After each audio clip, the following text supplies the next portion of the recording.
Hi అండి, అందరూ ఎలా ఉన్నారు? చాలా రోజుల తర్వాత నేను ఈ వీడియో అయితే చేస్తున్నాను.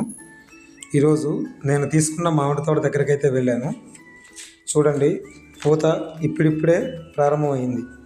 మొన్న డిసెంబర్ 15వ తారీఖున 13,045తో పాటు సల్ఫర్ మిక్స్ చేసి దాంతోపాటు పురుగు మందు కూడా యాడ్ చేసి తొలిసారిగా పిచికారీ చేయించాను.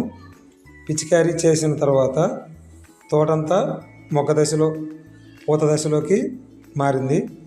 ఎప్పుడైనా డిసెంబర్ నెలలో ఖచ్చితంగా తొలిసారి పిచికారీ చేయించాలి. పిచికారీ చేయని ఎడల తోట పూతకొచ్చే అవకాశం ఉండదు. కాబట్టి తోట తీసుకున్న ప్రతి ఒక్కరూ ఈ పాటికి తొలిసారిగా పిచికారీ చేయించాలి. చూడండి, తోటంతా మొగ్గ దశలోనే ఉంది. ఈ వీడియో మీకు నచ్చితే లైక్ చేయండి, షేర్ చేయండి. కొత్తగా మన ఛానల్ చూస్తున్న వారు ఎవరైనా ఉంటే తప్పకుండా మన ఛానల్ని సబ్స్క్రైబ్ చేసుకోండి. Please subscribe